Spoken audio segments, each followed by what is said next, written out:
Oh, it's a beautiful day at Sun Life Camp. It's a beautiful day at Sun Life Camp. Won't you be my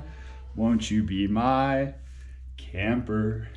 It's a beautiful day at Sun Life Camp. It's a beautiful day at Sun Life Camp. Oh, won't you be my neighbor? Hey kids, welcome back to the second video in the series. We're super pumped and stoked to have this back for you guys. We have a lot of amazing things scheduled for today. A fun craft from Allie.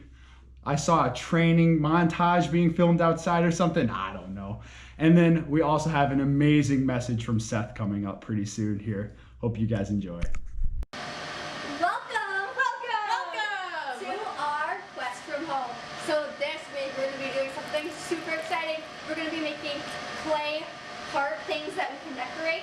So I have Esther and Michaela. And I'm Allie, so let's get started. So to start, you're going to need a half cup of salt, a half cup of flour, a fourth of a cup of water, a bowl, maybe a heart shape if you have one, a rolling pin, some rubber spatula, and an oven with parent supervision.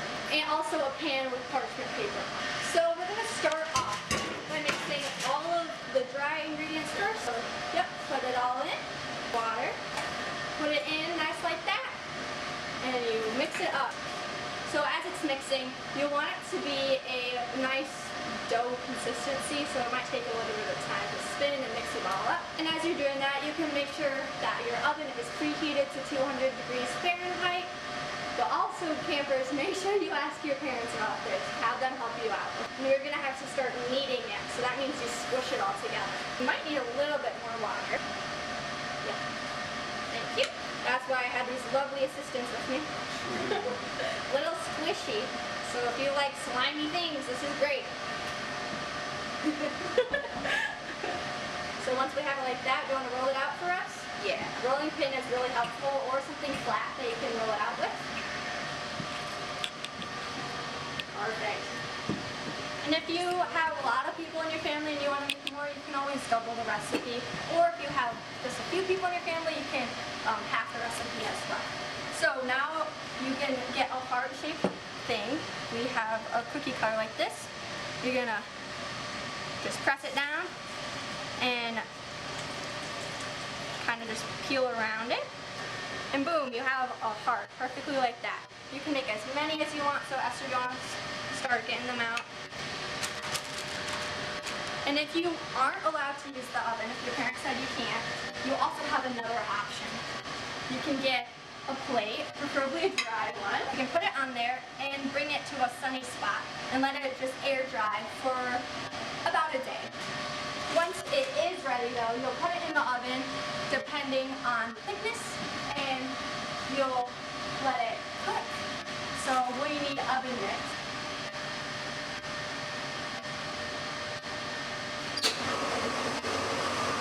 This oven is a little scary, so you gotta be careful. So it's going to be in there for around 1 to 3 hours. Just gotta keep an eye on it. Make sure that it dries and is cooked perfectly. And then once you're done, you'll take it out and you'll see the product then. Awesome. So now it is time to take them out of the oven. Make sure that you have your oven mitt around when you do this because it's very, very hot. And you'll want to make sure that you wait for them to cool down also, okay? So look at that. We have our hearts all cooked. And the really cool thing about this is you could use Sharpie or markers to design them. So let's see how that looks. So right now we have our markers. You guys can use paint if you want. And you can draw whatever designs you want on your heart. Also, something I thought of is that if you want to be able to hang it up before you cook it, make sure that you poke it with a pencil or something sharp to get a hole in it, and then you can, once it cooks, you can put a string on it so then it stays up. But for now, you can go and start designing. So we have ours all designed. You can do the theme verse or the theme logo, whatever you want, but we love them. I hope you do too. Mine broke, but I like my heart. Welcome to Camp Songs. I'm Deborah. I'm Michaela. This is a Sing As I Sing song and a Do As I Do song. Out went the little green frog one day. Out went the little green frog. Out went big red truck. One day split splat went the little green frog. His eyes don't go anymore, 'cause he got licked up by a dog. Woof woof!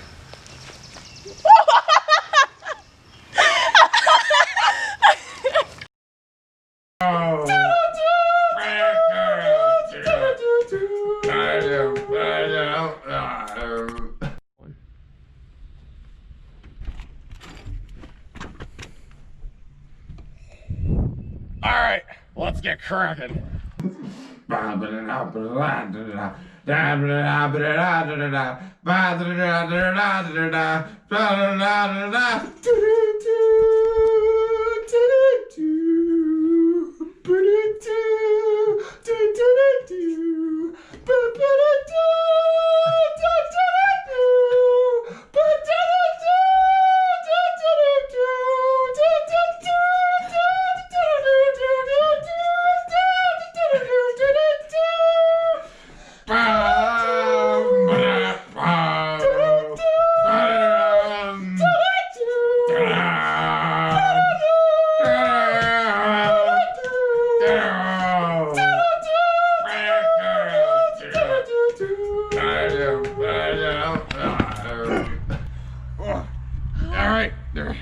Alright, you know all that stuff we just did in that sweet montage? Yeah? Oh, we didn't have to do any of that. Sign here. Okay. Alright, sweet. Your new name is Ranger Candace. Jane? Gesundheit. And you, dear viewer, join us next week. Same training montage time, same training montage channel. Who's ready for theme verse? Today we're doing British accent version, so grab your tea and crumpets and let's get started. And a 1, and a 2, and a 1, 2, 3. Blessed are those whose ways are blameless, who walk according to the law of the Lord. Blessed are those who keep his commands and seek him with all their heart. They do no wrong, but follow his ways. Psalms 119, 1 through 3. Hey guys, before our message today, we're going to be singing Set a Fire.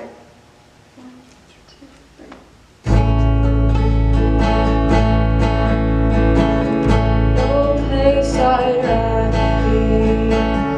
No place I'd rather be. No place I'd rather be. Here in your love, here in your love. No place I'd rather be.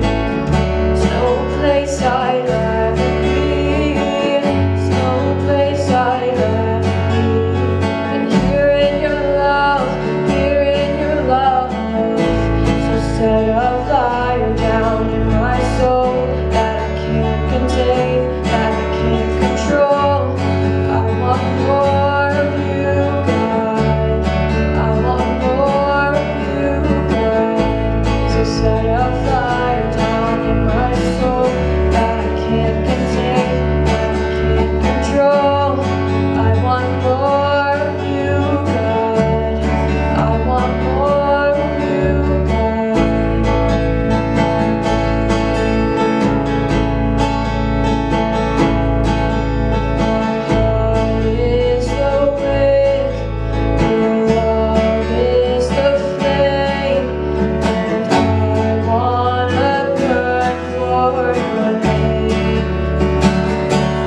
welcome to another lesson about the life of David. Now this second one is about a story that I know many of you have heard many times before. It's about the story of David and Goliath. And we're going to show it to you today again because it contains a very important message of what it means to have a heart on fire for God. And that involves a word called faith. Now, if any of you remember, 2017 theme, even when it sounds crazy, this one, you remember, the lessons and verses were about the life of Abraham and what it means to have faith in God. So, show you the theme verse. If you want to pause the video and do like the motions or whatever, you can do that. I can't prove that you did it or not, but if you did do it, I'd say you're pretty cool. Wow. And if not, that's okay. We'll show it to you right now. And the theme verse was Hebrews 11 verses 1 to 2. Now faith is the confidence of what we hope for and the assurance about what we do not see. This is what the ancients were commended for. Now there are two very important words that I want to point out to you in this verse. That being confidence and assurance. Because both of these describe very much David and this David and Goliath story. Now, confidence and assurance, we don't know what they mean. Basically, they have to do with trust. It says confidence, what we do not see, you trust in what you do not see. And assurance means that you trust. And so like keep those in the back of your mind as we go into this lesson. And so basically, for the setting of this story, we have Saul and his army of Israelites going to war against another nation known as the Philistines. You've probably heard of it before, they pop up many times in the Bible. So they're going to war here. It's the same for us. We have this valley and we have two hills. All the Israelites are on one hill and the Philistines are on the other, with this valley in between them for the battlefield. And so the Bible says, if you turn to 1 Samuel chapter 17, you can find the story if you want to follow along at home. And we find out of the Philistine camp comes out this man known as Goliath. Here's what the Bible says about him. A champion named Goliath, who was from Gath, came out from the Philistine camp. His height was 6 cubits in a span. If you don't know what 6 cubits in a span means, no one does, because we don't use these measurements anymore. But what that basically means today is roughly about like 9 feet. So like, I'm like 6 feet already. Add an extra 3 feet. Like, if Goliath was staying in his room, his head would just go right for the roof. He's super duper tall. And so imagine like being the Israelites, seeing this guy come out from the Philistine camp, super tall, super intimidating. And not only this, but also his armor. The Bible gives a very good description of what he's wearing. It says he had a bronze helmet on his head, and he wore coat scale armor of bronze weighing about 5,000 shekels. 5,000 shekels is roughly around 250 pounds today. On his legs he wore bronze greaves and had bronze javelins swelling on his back. His spear shaft was like a weaver's rod, and his iron point weighed 600 shekels. His shield bearer went ahead of him. So basically, Goliath comes out. He's like fully decked out in armor, fully decked out, and super powerful weapons. And the Israelites see this, and they're terrified. It's basically the Philistines just throw out their scariest looking Pokemon card. It's just Goliath. I don't know, I never actually used it before because I was like a purist on the games.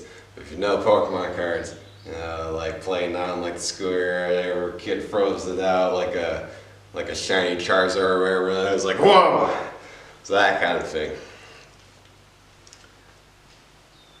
So, and then to make matters worse, Goliath starts to call out to the Israelites. Goliath stood and shouted to the ranks of the Israel, "Why do you come out and line up for battle? Am I not a Philistine? Are you not the servants of Saul? Choose a man to have him come down to me." If he is able to fight and kill me, we will become your subjects. But if I overcome him and kill him, you will become our subjects and serve us. So, kind of the setting for this is this ancient standoff. It's a winner-take-all situation. Many times in ancient warfare, sometimes they will just set it up where they have one person from the other army fight another person from the other army, and whoever wins that battle basically kind of decides the conflict. Sometimes they do this because it kind of saves the risk of having your whole army go out and fight the other one. And so that's kind of how, that's why Goliath came down. So I said in this verse, he just wants to fight when the Israelites, and obviously they're all super scared. Even more scared when he continues to call out. And then the Philistines said, "This day I defy the armies of Israel. Give me a man and let us fight each other." On hearing the Philistines' words, Saul and all the Israelites were dismayed and terrified. So this is where David enters the story. As you remember from Ben's message, David was a shepherd tending his father's sheep. And now the story now happens like a couple years later. David's a little older, but he's still a shepherd and father's sheep. That's still his job. And during this conflict, David was assigned to bring food and other resources from home to the army. He had like 3 older brothers who were in Saul's army, and David's only job was to come to the battlefield and bring food and go back to the sheep. But on this day, David comes out and he sees Goliath calling out to the Israelites, and he sees Saul and the rest of the Israelites just terrified. And David was appalled by this. He was so angry that Saul sees this and asks him, and David responds to him saying, "Let no one lose heart on account of this Philistine. Your servant will go out and fight him." So David sees this. David sees Goliath calling out. He sees Saul and the rest of the Israelites not doing anything, too afraid to go out. And David basically goes up and says, "Yeah, I can take him. Don't lose heart on account of this Philistine. Your servant will go out and fight him." And as soon as he said this, Saul was a little worried. He starts, he gives David his armor, his sword, like all his equipment, but David was not used to it. David just said to him, "Your servant has been keeping his father's sheep. When a lion or a bear came and carried off a sheep from the flock, I went after it, struck it, and rescued the sheep from its mouth." David has never used armor like this. He's never used weapons like Goliath used or what the other armies used. What he used a sling. He had a sling filled with rocks, and every time there was lions or bears attacking his sheep, he would use that to fight them off, to protect his flock. Now, there are 3 types of units, very common in use. We see here, first option is cavalry. Cavalry is either riding a chariot or riding a horse on back. Second type is heavy infantry, like Goliath is. Like heavy infantry, fully decked out, very heavy armor. They are commonly equipped with either swords or spears, and they have a shield. So meant for close range combat kind of thing. And then lastly, we have ballistics. Ballistics will either be bows and arrows or slings. And if you don't know, ancient slings are super duper powerful. Let me show you this little clip to see what I mean. The countermeasure. The sling. Clearly lethal if you're unarmored. Yeah. In the face, break the cheekbone, put him out of commission, and in battle they were. As you've seen the video, they have this crash test dummy kind of thing with hard plastic shell. And if you saw in the video, when the guy slings it at him, cracks it. So if a slinger who's skilled, like David, flings a rock as it can crack through armor, through Goliath's armor. It's very, very powerful, and David is very good at it. Now, this makes me wonder, if slings are powerful, if slingers were, because slingers were used to counter infantry like Goliath, like people who were heavily decked out in armor, they would throw rocks, use slingers to bring them down. So it makes me wonder, surely there was someone in Saul's army who was a slinger, or anyone stronger or more experienced than David. Why didn't one of them challenge Goliath? If they knew that a sling was more powerful, if they knew all this, if they were better equipped, because they're literal soldiers, they were more experienced than David, why didn't any of them do it? Why didn't any of them face Goliath? As you read, as you see these lessons, and if you read stories in Samuel, you see Saul. Saul was a man who relied on his own strength. His heart, he put his trust in his own heart and his own strength. And it might get you somewhere, but as soon as it's challenged, as soon as it comes across hardships, as soon as it comes across a Goliath, it suddenly fails him, and he grows afraid. But David, he set his heart on God. He put his trust in him.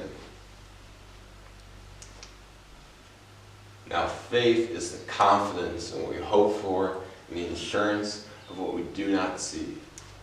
This is what the ancients were commended for. About these two words. David goes out there with a sling because he has confidence that, just as before when he said that he defeated lions and bears of it, that the skill that he has, the skill that the Lord gave him in the sling, he will be able to do it again to face Goliath.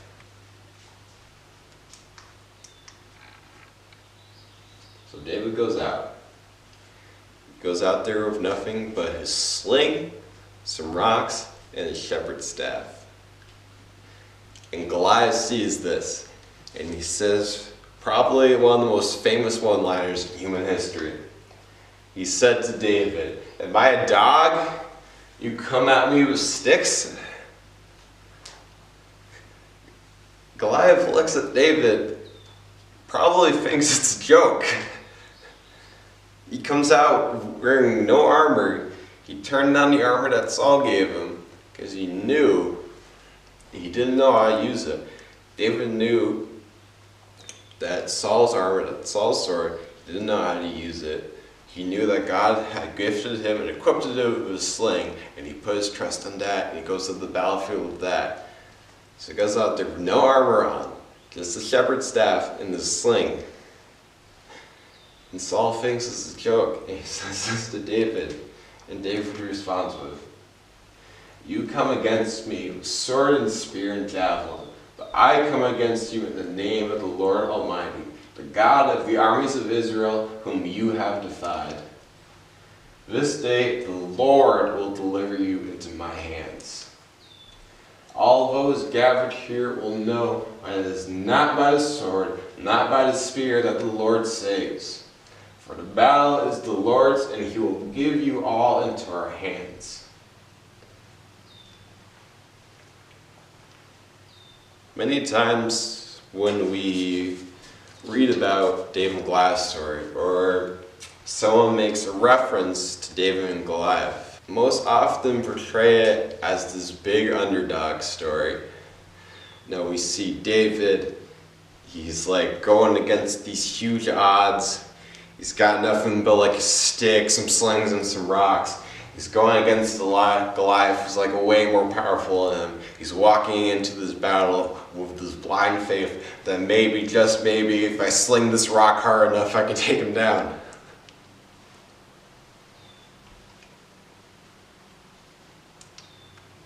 see in this lesson, as we see in this story, as I mentioned to you before, slings are very powerful weapons used in the right hands like David. And David put his trust in God because he knew that the sling, he knew that he was skilled in the sling, and that he knew that he could bring down heavily armored opponents like Goliath. Think about it that way, Goliath didn't stand a chance. David knew he had faith, he had assurance that the Lord was on his side.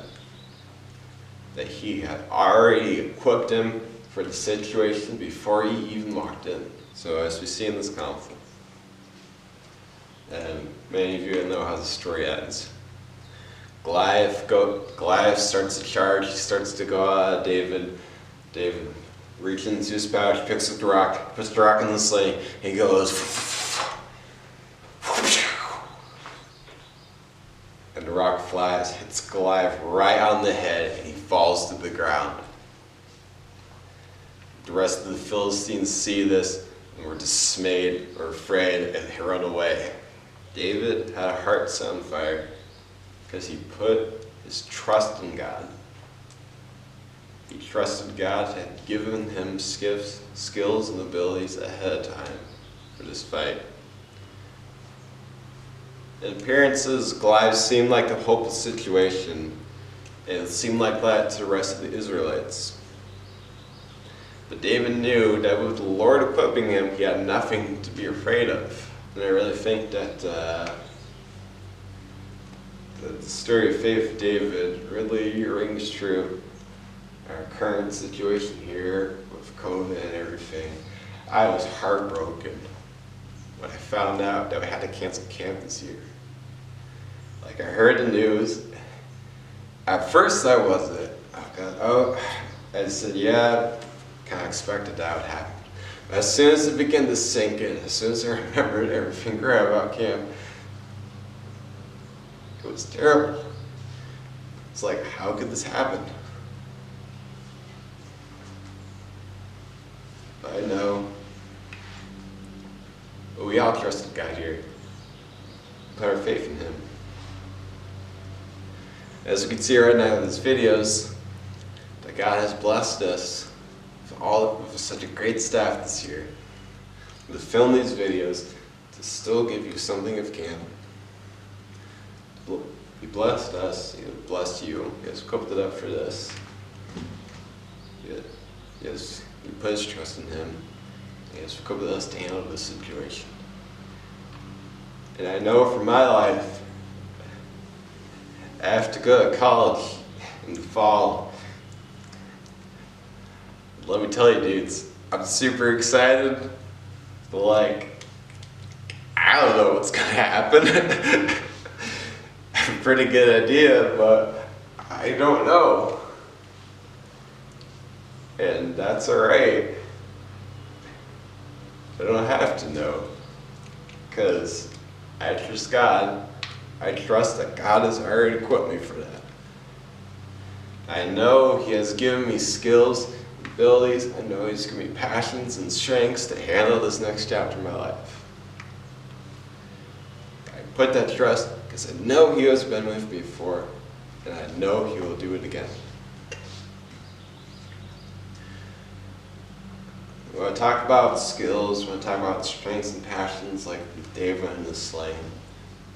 Now, some of you might be wondering, like, what are mine? Or do I have anything? Do I have anything to give and begin with? There's a very important verse to me. It was 5 years ago. I was a camper, and it was just given to me by a counselor.